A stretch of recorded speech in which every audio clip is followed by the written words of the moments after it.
ವೀರಣ್ಣ, ನಿಮ್ಮನ್ನ ಒಂದು ಮಾತು ಕೇಳ್ತೀನಿ. ಕೇಳಮ್ಮ, ಕೇಳು ಕೇಳು. ಆದಿತ್ಯ ಪಾರ್ವತಿ ಕಾನೂನು ಪ್ರಕಾರ ಮದುವೆ ಆಗಿರೋದು ನಿಮಗೆ ಮೊದಲೇ ಗೊತ್ತಿತ್ತ?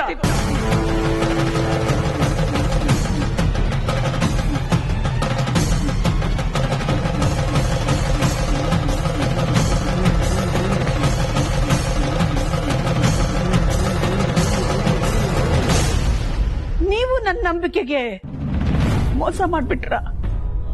ಅವತ್ತು ನಮ್ಮ ಮನೆ ಮುಂದೆ ಧರಣಿ ಕೂತ್ಕೊಳ್ಳೋದ್ರ ಬದಲು ನಮ್ಮೆಲ್ಲರಿಗೂ ಆತಂಕ ಕೊಡೋದಕ್ಕೆ ಬದಲು ಈ ಒಂದು ಮಾತನ್ನ ಹೇಳ್ಬಿಟ್ಟಿದ್ರೆ ನನಗದ್ರ ಅರಿವಾದ್ರೂ ಇರ್ತಿತ್ತು ಅಲ್ವಾ ವೀರಣ್ಣ? ಇಷ್ಟೆಲ್ಲ ಜನರ ಮುಂದೆ ನನಗೆ ಇವತ್ತು ಗೊತ್ತಾಗಿ ಅವಮರ್ಯಾದೆ ಆಗ್ತಿರ್ಲಿಲ್ಲ. ಅದಕ್ಕೆ ಯೋಚನೆ ಮಾಡ್ಲಿಲ್ವಾ ನೀವು? ಅಖಿಲಾಂಡೇಶ್ವರಿ, ನಿನ್ನ ಪಾರ್ವತಿಯ ನಡುವೆ ಪವಿತ್ರವಾದ ಅತ್ತೆ ಸೊಸೆ ಸಂಬಂಧ ಅಪನಂಬಿಕೆಯಿಂದ ಆರಂಭ ಆಗಬಾರ್ದು ಅನ್ನೋ ಒಳ್ಳೆ ಉದ್ದೇಶಕ್ಕೋಸ್ಕರ ಮದುವೆ ವಿಚಾರನ ಮುಚ್ಚಿಟ್ಟೆ. ಬರೀ ಪ್ರೀತಿಯನ್ನ ಮಾತ್ರ ನಿನಗೆ ಹೇಳಿದೆ ಅಷ್ಟೇನೆ. ನೀನು ಅದನ್ನ ಒಪ್ಕೊಂಡಿದ್ದಿದ್ರೆ ಈ ವಿಷಯನೂ ಪ್ರಸ್ತಾಪ ಮಾಡ್ತಿದ್ದೆ. ನೀನು ಅದನ್ನೇ ನಂಬಕ್ ಸಿದ್ಧವಾಗಿರ್ಲಿಲ್ಲ. ಏನ್ ಮಾಡ್ಲಿ ನಾನು ಹೇಳು, ಏನ್ ಮಾಡ್ಲಿ ನಾನು? ವೀರಣ್ಣ, ನಾನು ಬೇಕು ಪಾರ್ವತಿ ಬೇಕು ಅಂತ ಕೇಳಿದಾಗ ಎಲ್ಲರ ಮುಂದೆ ಪಾರ್ವತಿನೇ ಬೇಕು ಅಂತ ಹೇಳಿದ್ರಲ್ಲ.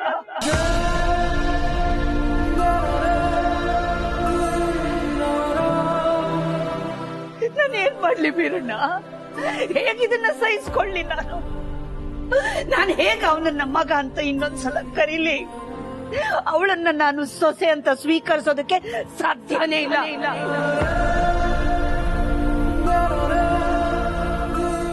ಇಲ್ಲ ಇಲ್ಲ, ನೀನು ಆ ಪ್ರಶ್ನೆ ಕೇಳಿದ್ದೆ ತಪ್ಪು ಅಖಿಲಾಂಡೇಶ್ವರಿ.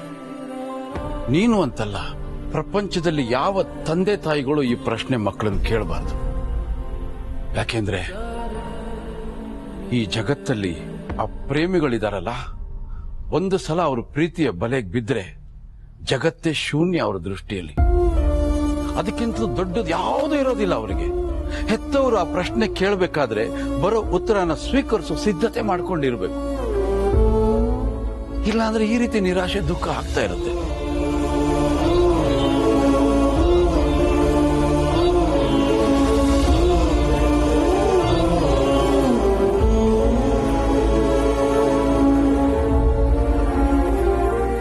ಅಖಿಲಾಂಡೇಶ್ವರಿ,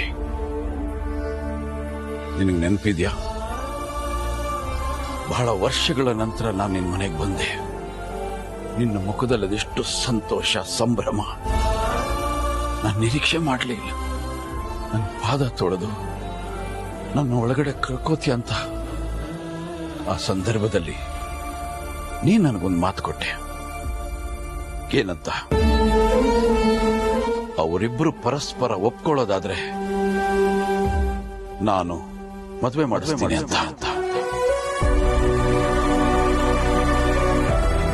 ಮಾತು ಕೊಟ್ಟಿದ್ದೀನಿ. ನೀವ್ ಏನ್ ಕೇಳಿದ್ರು ನೆರವೇರಿಸಿಕೊಡ್ತೀನಿ ವೀರಣ್ಣ.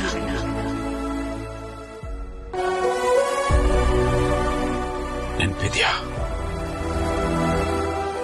ನನ್ನ ತಿಳುವಳಿಕೆ ಪ್ರಕಾರ ಅರಸನಕೋಟೆ ಅಖಿಲಾಂಡೇಶ್ವರಿ ಯಾವತ್ತು ಕೊಟ್ಟ ಮಾತನ್ನ ತಪ್ಪಿಲ್ಲ. ಅದೇ ಆಕೆ ದೊಡ್ಡತನ. ಈಗ ನೀನ್ ಮಾತು ಬೇಡ, ಮಾತು ಉಳಿಸ್ಕೋ. ಮಕ್ಕಳನ್ನ ಹಸೆಮಣೆ ಮೇಲೆ ಕೂರ್ಸು. ಅವ್ರ ಹೊಸ ಜೀವನಕ್ಕೆ ದಾರಿ ಮಾಡಿಕೊಡು. ದಯವಿಟ್ಟು ದಾರಿ ಮಾಡಿಕೊಡು.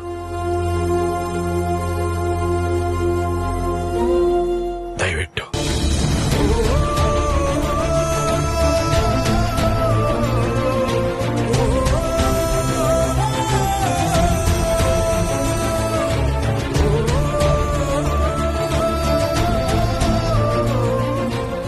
ಮಾತು ಕೊಟ್ಟಿದ್ದೀನಿ, ನಿಮಗೆ ಮಾತು ಕೊಟ್ಟಿದ್ದೀನಿ ವೀರಣ್ಣ. ಯಾರು ಎಲ್ಲಿ ತಪ್ಪಿ ನಡೆದ್ರು ಈ ಅಖಿಲಾಂಡೇಶ್ವರಿ ಮಾತ್ರ ಕೊಟ್ಟ ಮಾತಿಗೆ ಯಾವತ್ತೂ ತಪ್ಪೋಳಲ್ಲ. ಆಗ್ಲಿ, ನಿಮ್ಮ ಮಾತಿಗೆ ನಾನು ಒಪ್ಕೋತೀನಿ. ಈ ಮದುವೆ ನಡೆಯೋದಕ್ಕೆ ಒಪ್ಕೋತೀನಿ. ಬನ್ನಿ ಹೋಗೋಣ.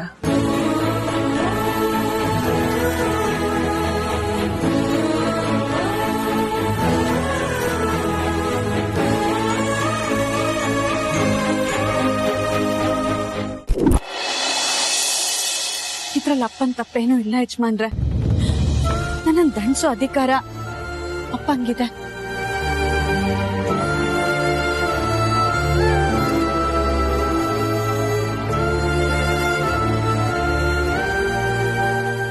ಯಜಮಾನ್ರ ಹಾಗೆ ಹೇಳಿದ್ದಕ್ಕೆ ನಿನ್ ಮನ್ಸಿಗೆ ನೋವಾಗಿದೆ ಅಂತ ನನಗೆ ಗೊತ್ತಪ್ಪ.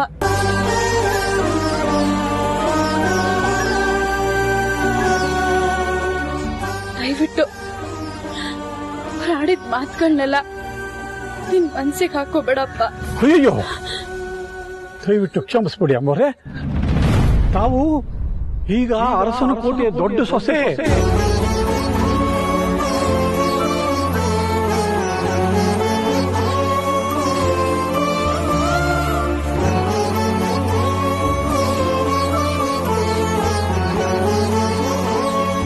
ತಾವು ದೊಡ್ಡವರು, ನಿಮ್ ಮುಂದೆ ನಾವು ತುಂಬಾ ಚಿಕ್ಕವರು.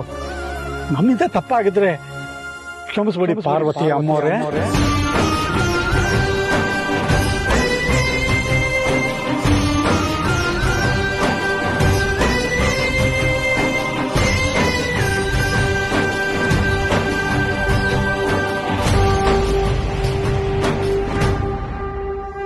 ಇಷ್ಟೆಲ್ಲ ಆಗಿದ್ದು ನನ್ನಿಂದಾನೆ. ಅರ್ಸನ್ ಕೋಟೆ ಶತ್ರು ಈ ಮನೆಗ್ ಸೊಸೆಯಾಗಿ ಬರೋದನ್ನ ತಪ್ಸೋ ಬರದಲ್ಲಿ ಎಲ್ರಿಗೂ ನನ್ ಬಗ್ಗೆ ತಿಳಿಸ್ಬೇಕಾದ ಸಂದರ್ಭ ಬಂತು.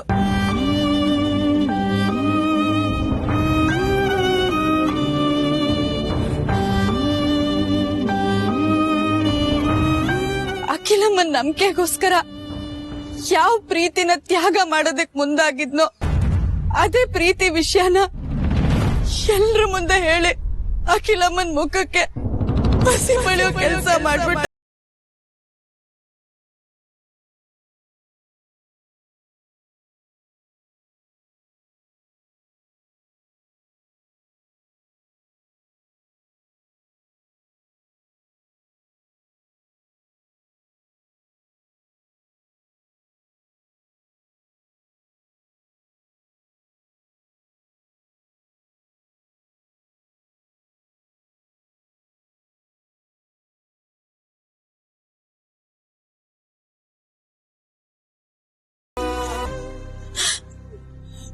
ಆದ್ರೆ ನಿಮ್ಮೆಲ್ಲರಿಂದ ದೂರ ಹೋಗ್ತೀನಿ.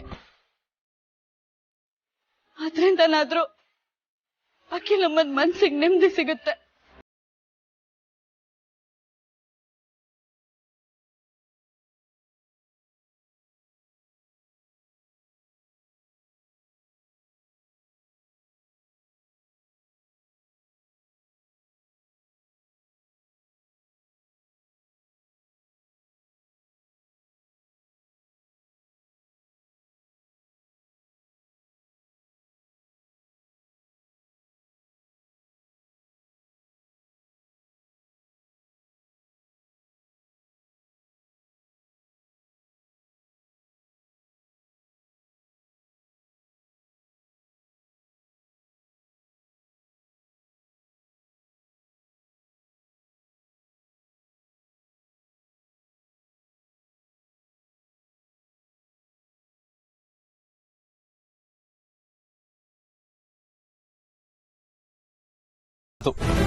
ನೀನ್ ಹಿಂದೆ ಹೇಗಿದ್ಯೋ ನನಗ್ ಬೇಡ, ನೀನ್ ಮುಂದೆ ಹೇಗಿರ್ತೀಯ ಅನ್ನೋದಷ್ಟೇ ನನಗ್ ಮುಖ್ಯ.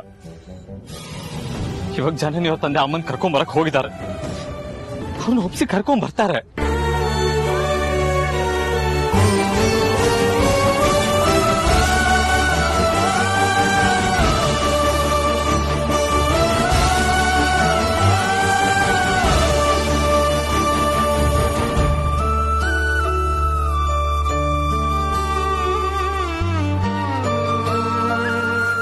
ಗುಡಿ ಬಂಡೆ ಮಾರಮ್ಮ, ಯಾವ ಕಾರಣಕ್ಕೂ ಅಕ್ಕ ಇವಳನ್ನ ಸೊಸೆ ಅಂತ ಒಪ್ಕೊಳ್ಳೋ ಹಾಗೆ ಮಾಡ್ಬೇಡ ತಾಯಿ.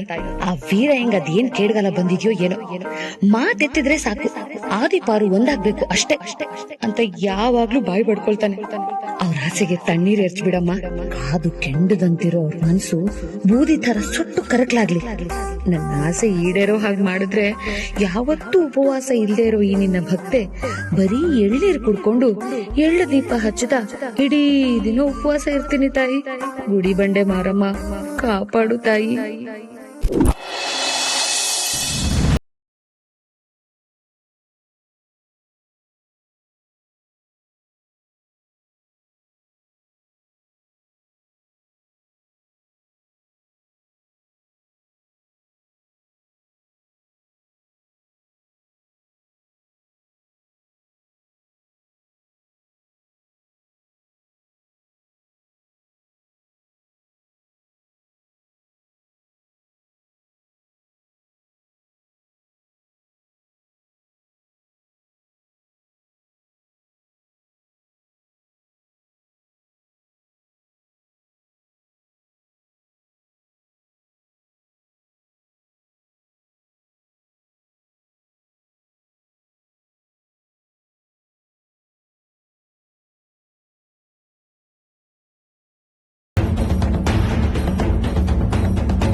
ಇದೇನಿದು, ಯಾರು ಏನು ಮಾತಾಡ್ತಾನೆ ಇಲ್ಲ.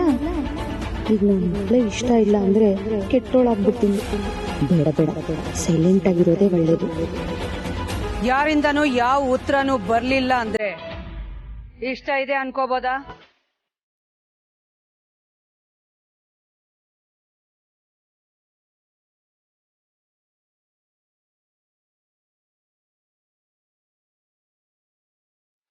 ಹಾಗೆಲ್ಲ ಅಖಿಲ, ಇಲ್ಲಿ ಎಲ್ರಿಗಿಂತ ಮುಖ್ಯವಾಗಿ ನಿನಗೂ ಒಪ್ಪಿಗೆ ಆಗ್ಬೇಕಲ್ಲ. ಹೌದು, ಖಂಡಿತವಾಗ್ಲು ಈ ಮದುವೆಗೆ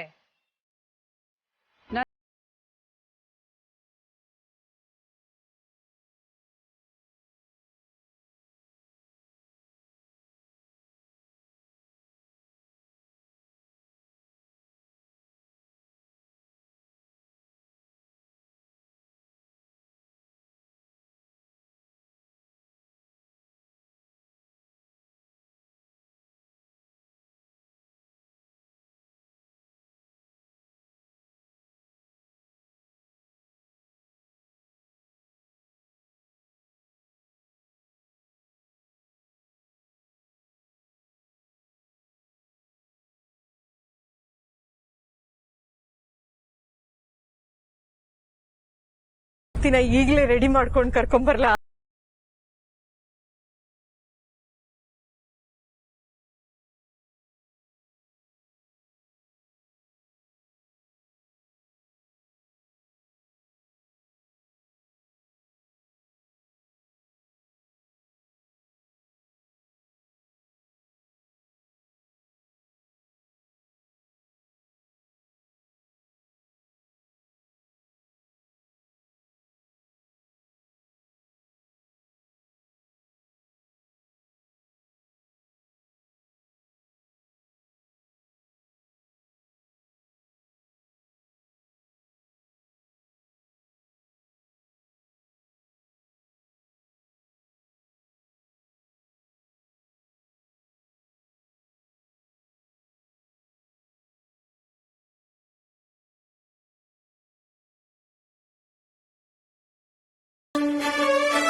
ಪುರೋಹಿತ್ರೆ, ಮೊದಲು ಸೀತಾರಾಮ ಕಲ್ಯಾಣ ನಡೀಲಿ.